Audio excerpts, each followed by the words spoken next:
Hi, Clara. I am writing this message to tell you that I will be graduating in a few days. I do wonder if you've been able to settle with your new life studying abroad in South Korea. Some of your friends told me that you plan to live there for a few more years, even long after you've graduated there some time after me. I hope all is well with you, as it is for me. When I first met you, we were paired up for a project, and I hadn't a single idea what to make of you. I knew literally nothing about you, as you did about me. Are we ever gonna finish this project for our film class? The one with the cat footage? It's due in 2 days, is it not? I can start editing tonight naman. I also think your cats are pretty funny. If I ever visit you someday, I'd love to cuddle one of them on my lap. You're gonna love Leah. She's like the cutest cat in the whole universe. And then for some reason, we became friends out of nowhere, and just ended up talking for hours and hours about stuff we had in common, like all those bands we like. The Cure or The Smiths. The Queen is Dead is one of my favorite albums ever. Hey, same here. But I'm not really sure which one I prefer. I love them both. It's so hard to choose. And I remember when you took me out late at night to that bar to have those glasses of wine. What was your favorite wine again? I seem to have forgotten if it was red or white. However, I do recall what you said to me that night when I saw your smile and you said, We should be together more often. we got drunk as hell an hour later, so whether or not you actually said that to me, I can't seem to recall. I also remember the night we went to your house and I met your cats for the first time. You're right, Leia's pretty cute, although I kinda like Mimi more. We got to sleep together at a hotel far away, playing games of Truth or Dare, and walking each other to the train station when sundown came and you had to go home.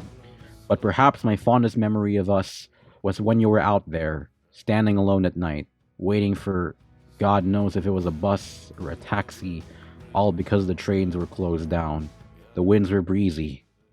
Too breezy. I saw you from afar as I was making my way home, and you said to me, I'm so cold. here, have my jacket. You need this more than I do. Oh, no thank you. I'll be fine.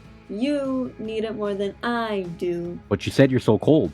It's way too cold to be alone out here right now. Here, you can have my jacket for the night. Just give it back to me tomorrow. You laughed and you said, You shouldn't have. although come to think of it, why were you even staying on campus this late at night in the first place? I did some extra work for our film project. Where were you? Had finals. I still recall the last time we ever spoke together and saw each other, and it was a day like any other day. I was trying to study for my finals when you quickly tapped my shoulder out of nowhere. I turned around and you asked, Once we graduate college, where do you want to go? New York seems nice this time of year. I agree. We should have a vacation there together. And then, the next day, you were gone. Just like that. At first, I didn't know too much since my professor and my friends just assumed that you were sick or you were visiting your family or something. Then a week passed and I couldn't see or find you anywhere. Then 2 weeks passed. Then a month passed. Then 2 years passed. I tried to write you back, but it didn't help much, and you seemed to have wiped away your socials. It's like you were erasing yourself from existence, which I don't think is going to do you any good. It's a miracle I heard from a friend that you're safe and sound, and you were just studying abroad, and that you only wiped away your socials to focus on your studies. After all, too much social media is never good for anybody. While I do wish I got to spend more time with you, I'm glad I got to spend time with you while you were still here. I hope you'll do well in South Korea.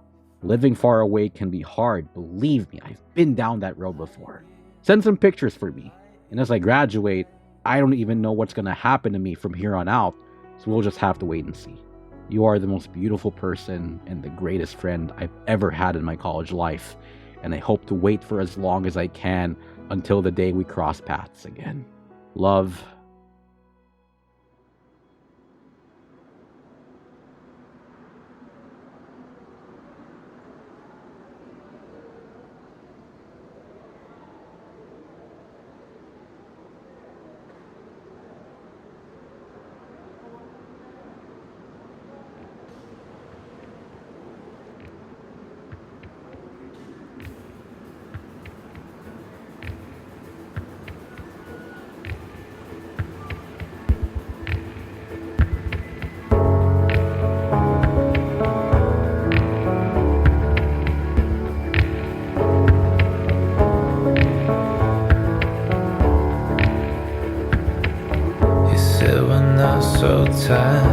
together.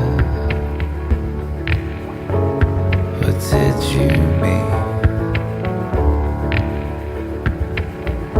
Meet me in the stairwell in a second for a glass of gin. Nobody else will be there then. Nobody else will be there.